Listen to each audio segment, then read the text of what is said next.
From visionary director Hideo Kojima comes an all-new, genre-defying experience.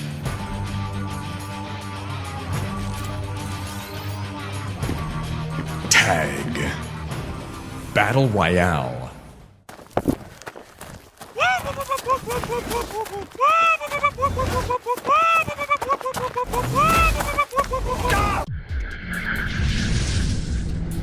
Hey folks, this is Riker with a gaming news wrap-up video where we discuss the happenings of the week. This week's topics include Microsoft being a good guy. Okay. The reveal trailer of Hideo Kojima's highly anticipated upcoming game Death Stranding, a roundup of action RPG news, and more. As always, discussion timestamps can be found in the video description. But right before you skip ahead, just a quick reminder to ring that sub notification bell to be alerted of new Saturday episodes. Alright, our first story, Death Stranding. We've spoken about this game a little bit in the past. It seemed like it would be some kind of mind-effy horror type experience. Hideo Kojima is basically a mad scientist when it comes to games, and this is him fully unleashed. But we never really knew very much about the game. We've seen clips here and there, and the more we saw, the more confused we were about the game. Now we have the full reveal trailer, so we have reached peak confusion. I highly encourage you to check out the trailer before continuing this video. Go ahead, hit pause, follow the link in the video description, check out the trailer. It was very different from what I was expecting, but not in a bad way. Conceptually, this game is far out there. It's touching upon supernatural elements, sci-fi elements, time travel. And if there is one thing that I didn't like too much about what I saw, it's when we go back to, be it World War I, World War II era, just because games have done that to death. Dozens or hundreds of games even have covered the old-time war shooty-shooty type of playstyle, so hopefully it doesn't consist of a large portion of the game, or there is at least a significant twist on this tired formula. Everything else, however, seemed pretty unique, and there's actually some bonus gameplay footage here that appeared in the Japanese trailer that was not in the Western trailer, and it appears to be clips of some form of boss battle. Link in the video description for you folks to check that out. Now, odds are after seeing the trailer, you're still confused about what this game is about. Well, Kojima tweeted, quote, "People have built walls and become accustomed to living in isolation. Death Stranding is a completely new type of action game where the player's goal is to reconnect isolated cities and a fragmented society. All elements, including the story and gameplay, are bound together by the theme of strand, or connection. As Sam Porter bridges, you will attempt to bridge these divisions, and in doing so create new bonds or strands with other players around the globe. Through your experience playing the game, I hope you'll come to understand the true importance of forging connections with others." And if you visit the website, you'll have even more details filled in. The devs classify the game as an all-new, genre-defying, open-world action-adventure. A big difference from the horror game that I was expecting. Quote, "In the near future, mysterious explosions have rocked the globe, setting off a series of supernatural events known as the Death Stranding. With otherworldly creatures plaguing the landscape and mass extinction imminent, it's up to Sam Porter Bridges to travel across the ravaged wasteland and save humanity from impending annihilation." Now, Kojima hinted at there being some form of multiplayer connectivity, and here we see, quote, "Help other travelers without ever crossing paths via asynchronous online gameplay. Send supplies, share safe houses, and walk in the footsteps of fellow couriers to reunite civilization." So, certainly an interesting take on multiplayer. I look forward to seeing how this entire experience pans out. But what do you folks think? What are your impressions of Death Stranding?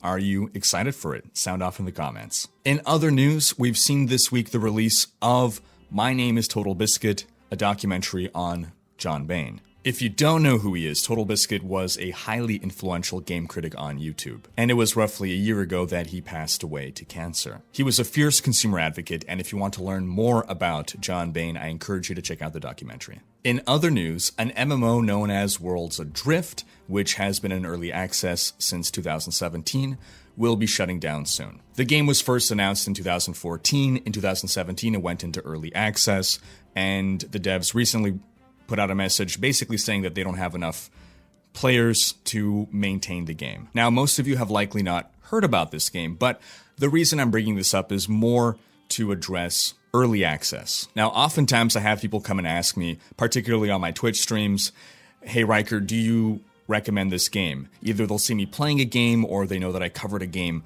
on YouTube and they'll ask, or even in YouTube comments, do you recommend this game? And oftentimes this game is in beta or alpha or early access. And my general response is, in good conscience, I cannot recommend a game that has not released yet. In principle, I refuse to do it. Why? Worlds Adrift is a perfect example, but just one of many ways in which things can go awry before a proper release.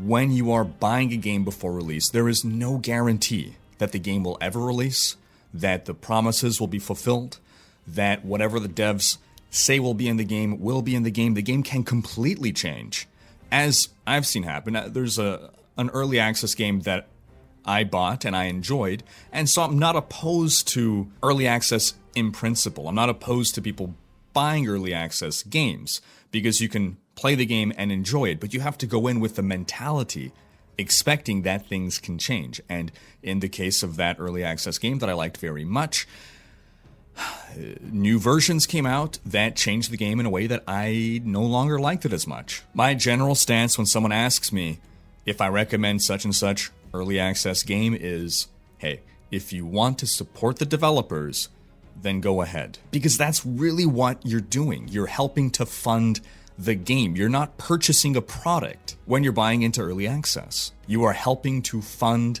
the game, helping the devs get it released. You are effectively an investor, but because you've contributed so little to the overall funding, you really don't have much of a say. And like any investment in real life, investments sometimes fall through. There's never a surefire investment, and we see far too many early access games get stuck in development hell. Steam has seen this problem exacerbate itself over the past few years. And speaking of Steam, this ties into our next story. Microsoft has announced that they intend to bring more Xbox Game Studios games to Steam. They announced this alongside their plans to bring Xbox Game Pass subscription services to PC. And to quote Xbox head Phil Spencer, "Our intent is to make our Xbox Game Studios PC games available in multiple stores, including our own Microsoft store on Windows at their launch. We believe you should have choice in where you buy your PC games." He went on to say, "We know millions of PC gamers trust Steam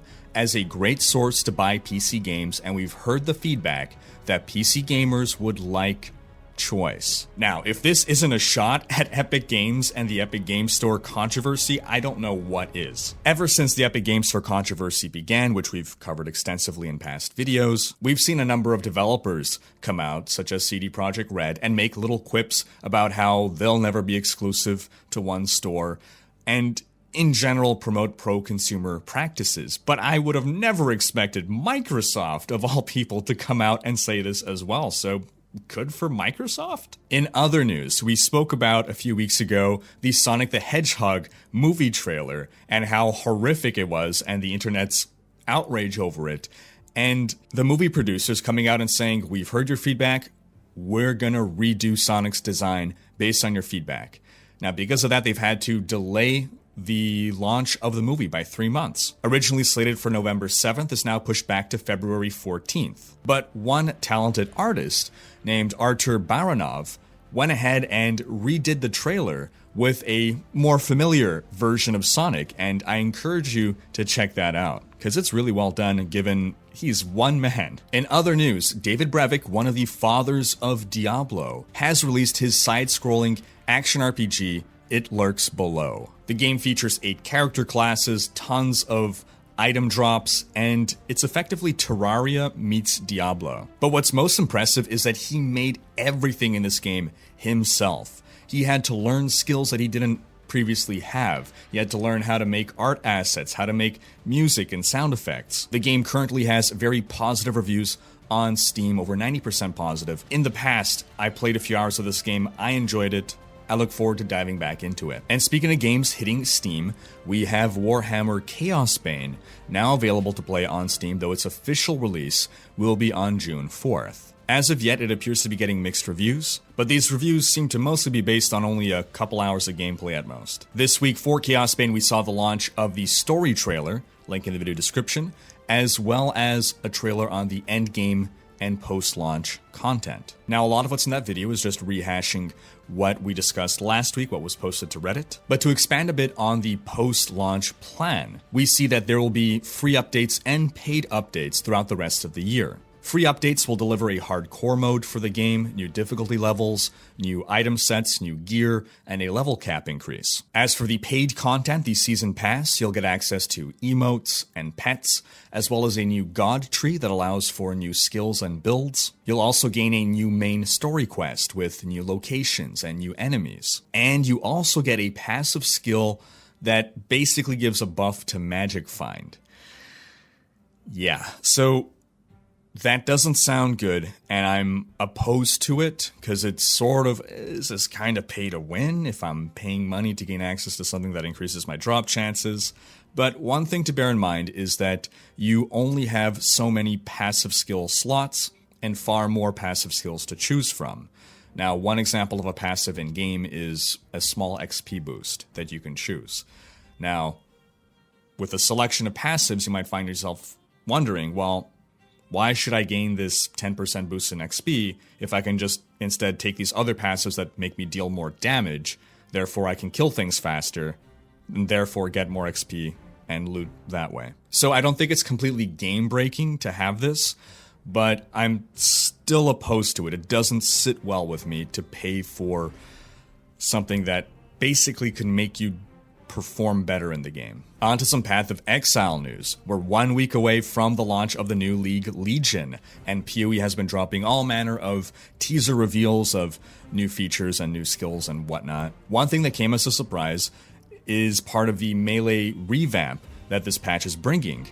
Now weapon range is clearly shown during attacks, so some weapons have longer range than others, but that wasn't always obvious or clear to a player what the range was. Now, as you can see, it's very clear. We also saw the reveal of the Chieftain Ascendancy rework, TLDR, it's a big buff. We see that Rage is now tracked on your mana globe. And something very unexpected in this melee patch is a huge buff to projectile skills. Large projectiles are now much smaller against the environment, meaning they can pass through doorways. We got an update from Beck stating that the changes they've been talking about to Betrayal and Delve League will not be coming this patch, but hopefully in September with 3.8. And they also posted a Legion League FAQ, link in the video description. But I will call out one thing that I may have misrepresented in my previous video. I believe I made it seem like you can just easily tag as many frozen monsters as you wanted before the timer ran out, but the tagging process actually involves dealing an amount of damage. So someone asked if it was possible to free all the Legion monsters before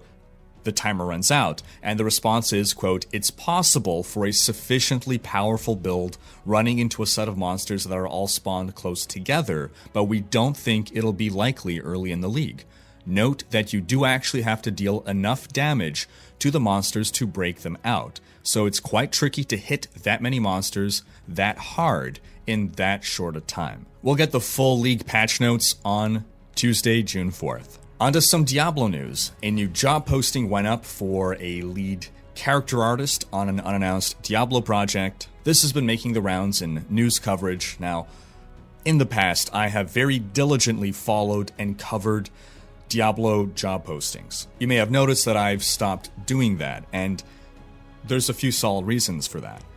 The entire purpose behind my Diablo job posting coverage was back in a time when the only Diablo game that we knew of was Diablo 3 and Reaper of Souls. I was looking through job postings to try to prove that there is a new game in the works, and they're not just hiring people to work on Diablo 3. Well, now we know for sure that there is at least one new game in the works. We can believe, based on the Jason Schreier leak, that there are at least 2 games in the works.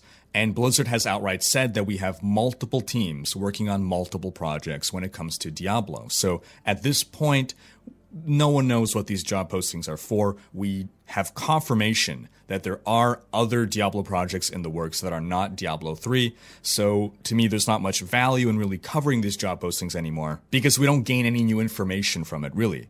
They're hiring people to work on more Diablo projects. We already knew they're working on more Diablo projects. Now, lastly, I just want to point you folks to a remaster, a fan-made remaster of the Diablo 2 Act 2 cinematic. Now, we previously brought you another Diablo 2 cinematic remaster, and this is basically using machine learning techniques to upscale low-resolution video.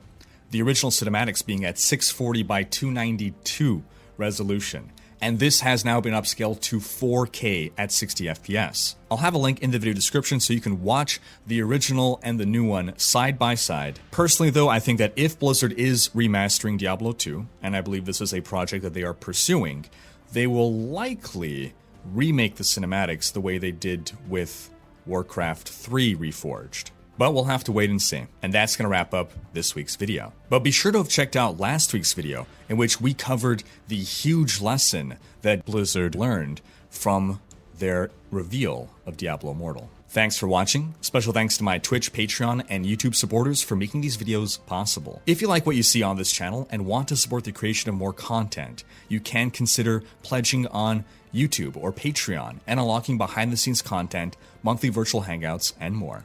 If you enjoyed this video, please share it, check out these other videos, and subscribe to join Riker's Raiders for more gaming content.